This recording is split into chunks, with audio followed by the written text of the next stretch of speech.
Moving right along with the Gluttons Kitchen, sub-level 4.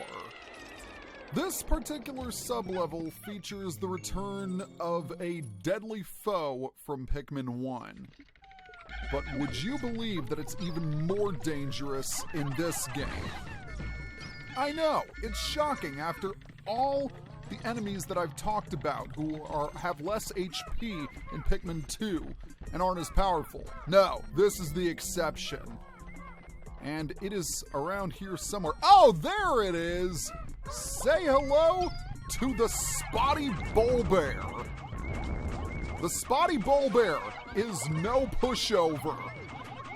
Unlike its cousins, it actively roams the area. Not only that, but they will summon any nearby dwarf Bulbears to their side. And you want to know the worst part? You can't kill them! If they are defeated, their health will slowly regenerate, and they will revive themselves when their HP is full. Speaking of Spotty Bulbears, this one had a treasure. Worth 100 Pokos, we have the Happiness Emblem. The best way to permanently get rid of the Spotty Bulbear is if you have the research pod absorb it, bringing it back to the ship. I want to take care of any wayward dwarf Bulbears that might get in my way, but for now, we have some treasures to collect, because I want to collect the treasures and bring them back as quickly as possible. And that Spotty Bulbear is almost back to full health, so you guys need to hurry up! Another possibility is using the purple spray. Although I haven't demonstrated it yet, it can prove useful for defeating difficult enemies. I love the name of this treasure, by the way, the Invigorator, because it's a coffee cup, and coffee has caffeine. Pure genius. Anywho, we've got one last treasure to bring back, and yeah, we'll have plenty of time. So all we need to do is just wait until the last treasure is brought up, which is now. It is yet another chocolate truffle, a white chocolate truffle. White goodness. Yeah, it would taste good in your mouth, that's for sure. All right, that is it. We are ready to move on. Good to finally get that sub-level out of the way because, those Spotty Bulbears, I tell you. Gluttons Kitchen, sub-level 5. Yet another annoying sub-level. But despite how annoying this cave can be, I still don't think it's as tough as the Bulblax Kingdom. Mainly because you don't deal with any bomb rocks here. Okay, so we'll need to be a little careful because we have some new enemies to deal with. And there it is right now. This is the Armored Cannon Beetle Larva. Yes, the exact same Armored Cannon Beetles we encountered in the first Pikmin game have larva counterparts, or larval, I don't know what the word is.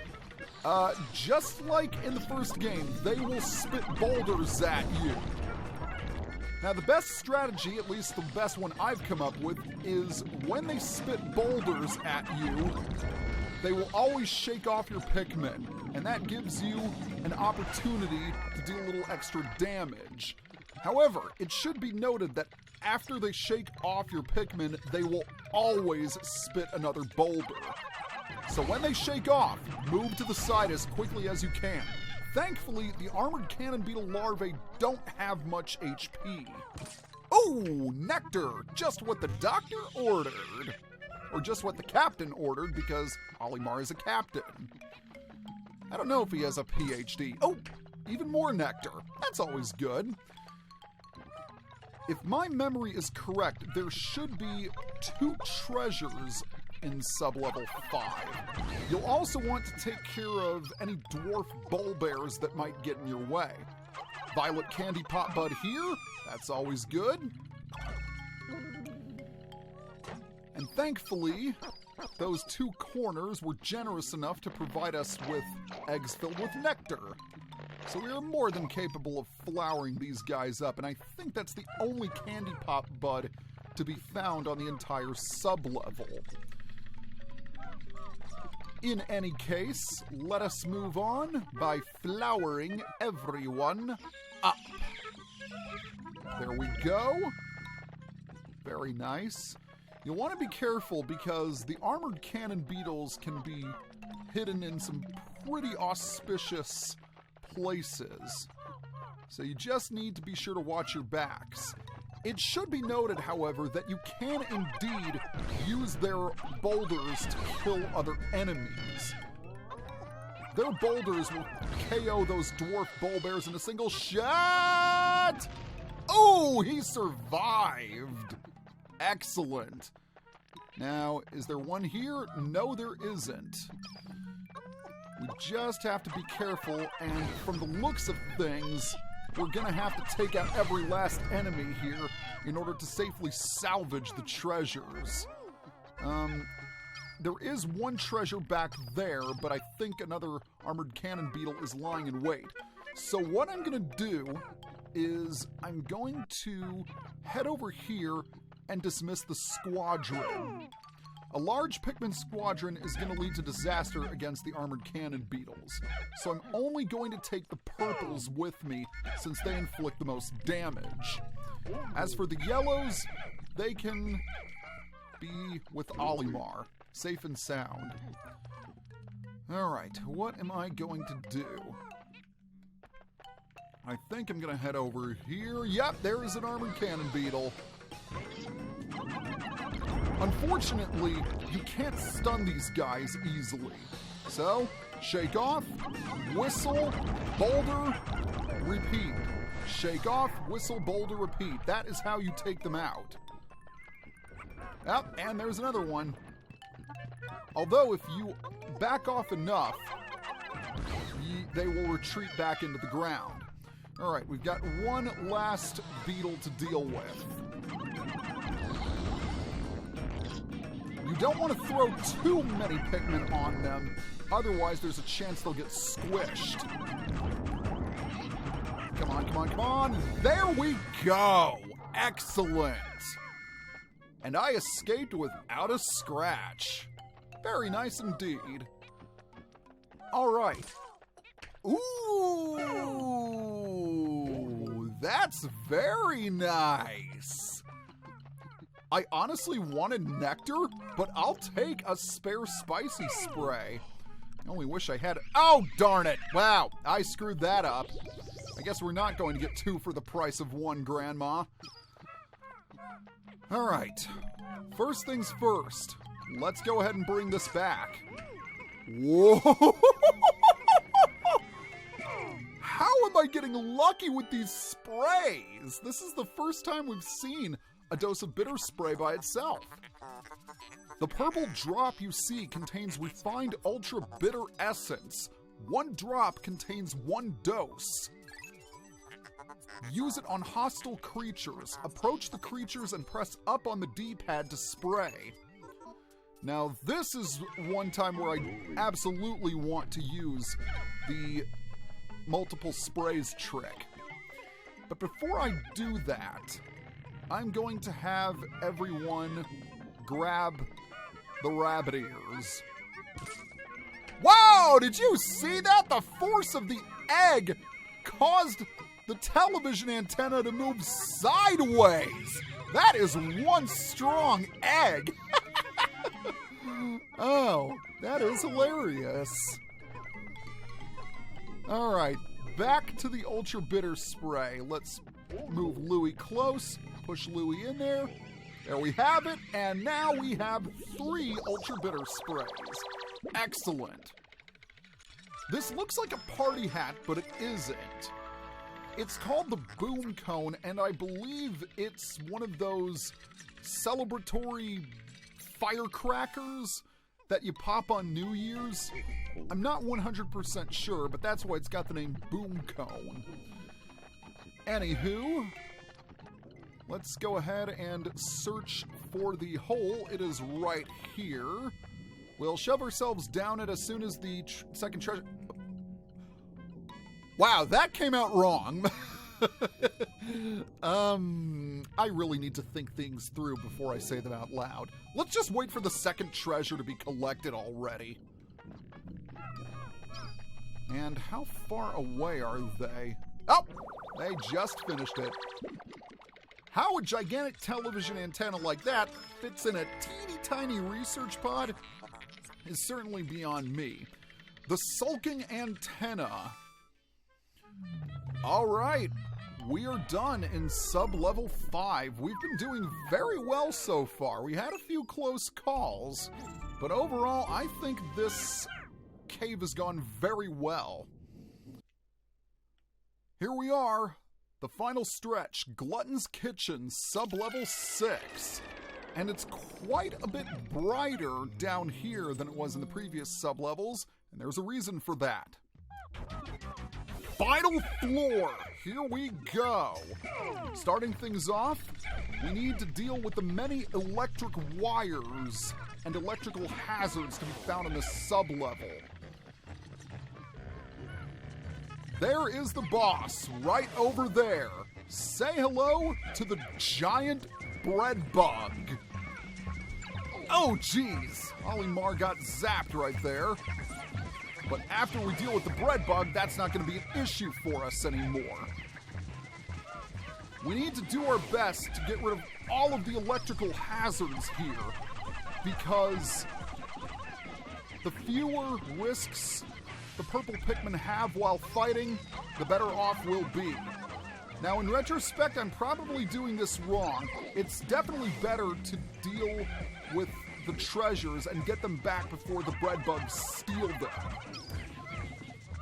And speaking of Breadbugs, let's talk about the boss, the Giant Breadbug.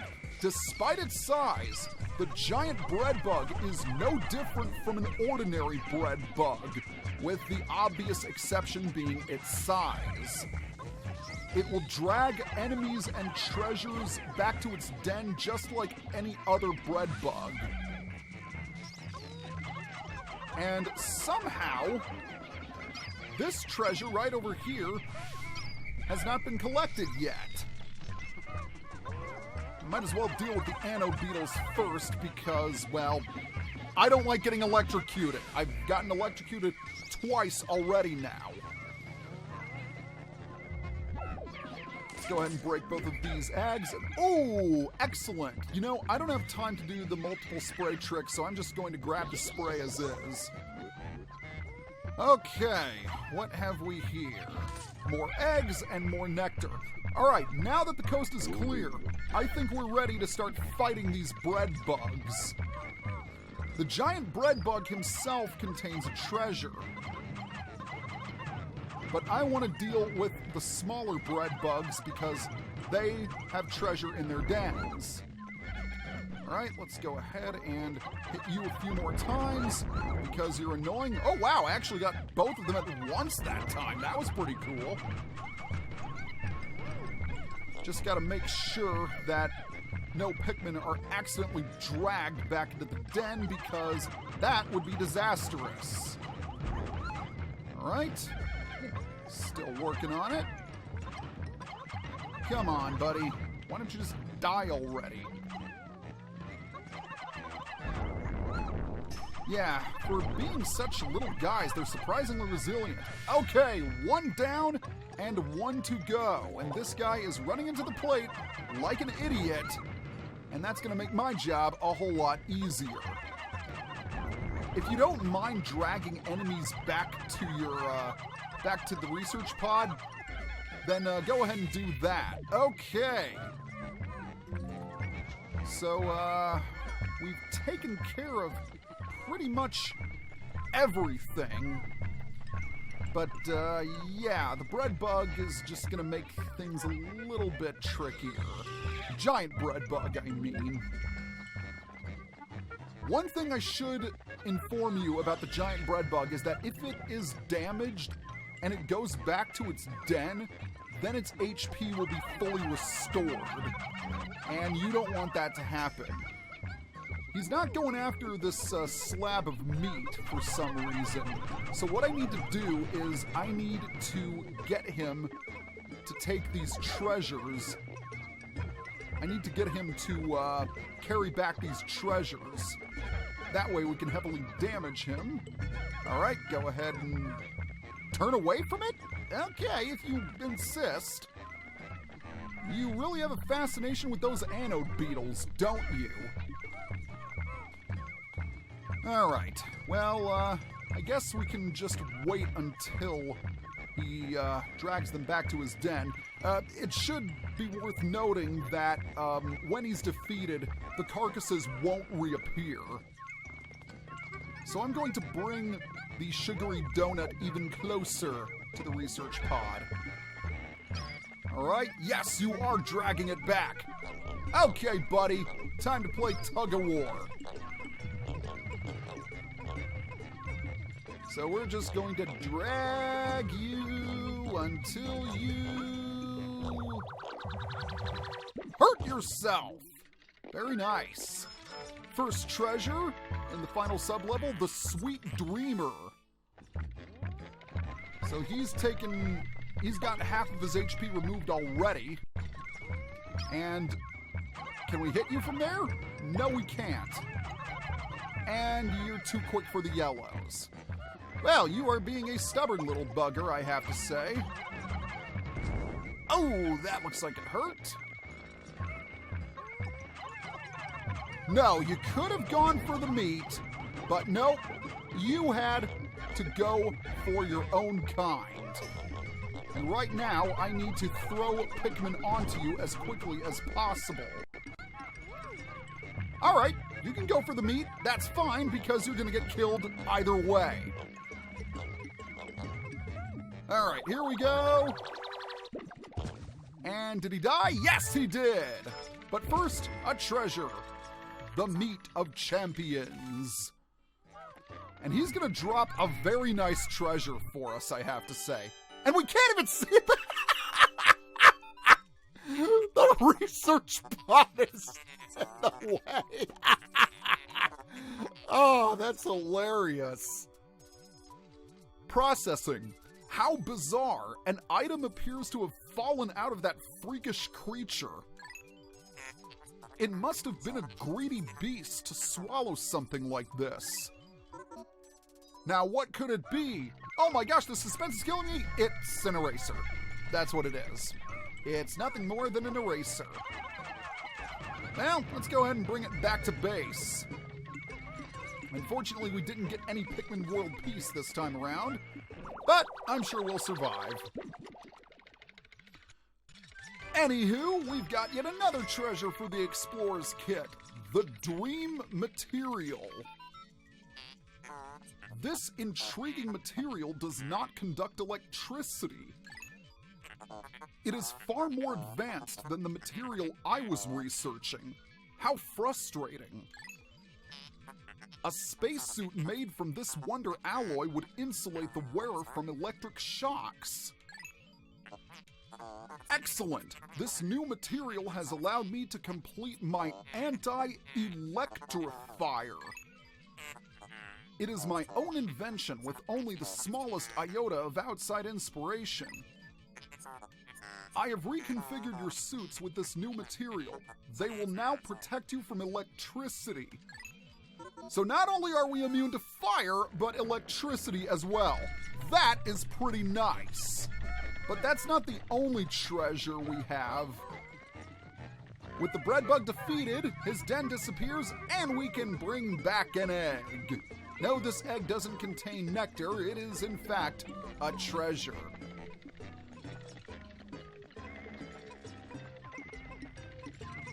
I don't know if you've already noticed, but this music is really, really weird. Then again, the Giant Breadbug is weird, too. Alright, last treasure, worth 100 Pokos. This is the Hideous Victual. I'm not really sure what a victual is. I think it's a word meaning food. I'm not 100% sure. I have a dictionary app on my phone that I can always check. but we're gonna check things later. For now, we done good. Explored the Gluttons Kitchen, collected a whole lot of food, and defeated a giant breadbug, despite the fact that he was being really stubborn. All 14 treasures completed, no deaths, cave complete. Most excellent indeed. Now, I don't think I'm going to have enough time to go back through the cave and collect more Purple Pikmin. So I think we are going to end the day right here, especially considering the fact that we're so close to the end of the day already. 60% of debt recovered. We're getting there. We're getting there. Uh-oh, it's almost sundown. Then again, I might have time to go back through the cave again. Well, there's only one way to find out. Yeah, I think I'm going to have time. So I'm going to see you when I get back from the Gluttons Kitchen.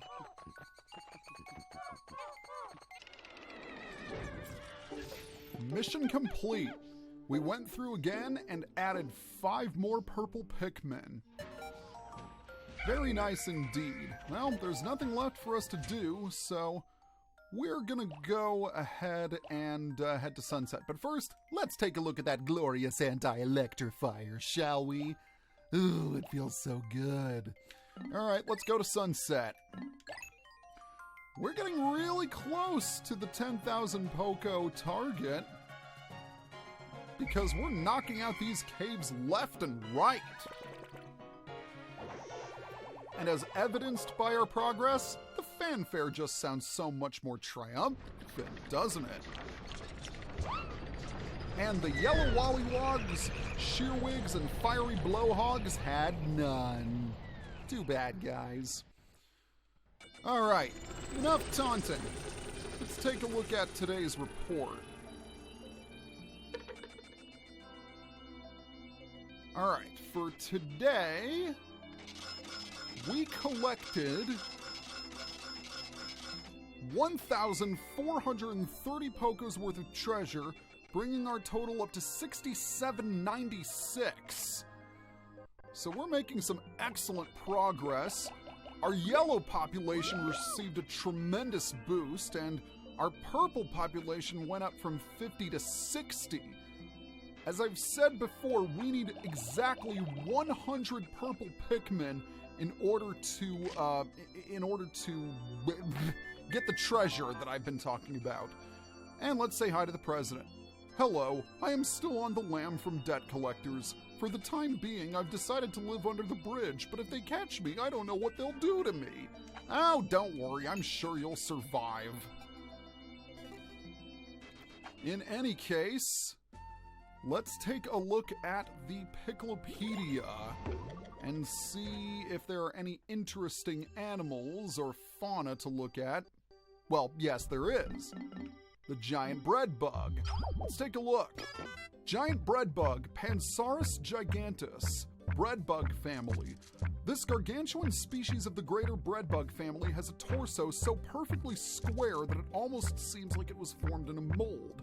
For a brief period after birth, the giant breadbug competes for food with smaller breadbugs, but upon reaching maturity, it seeks out much larger prey.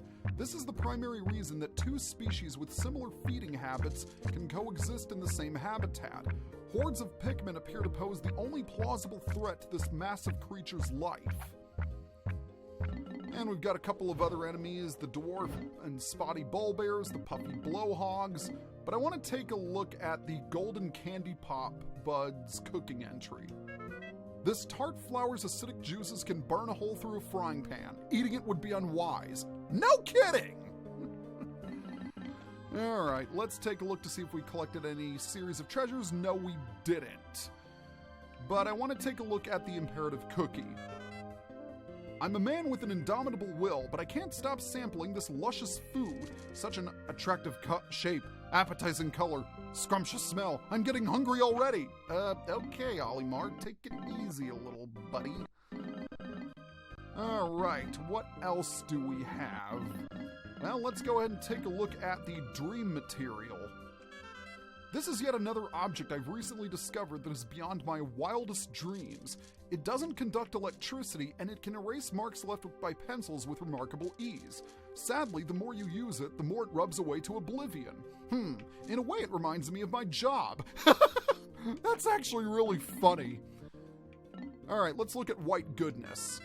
What a momentous discovery! I found an amazing cavern that burrows deep below the perplexing pool. The ground was littered with enticing snacks. I've named this scrumptious cavern the Gluttons Kitchen. It was obviously once a shrine to the culinary gods. But we aren't going to pay tribute to the culinary gods in the next episode, because we're going to return to the Awakening Wood and complete the area.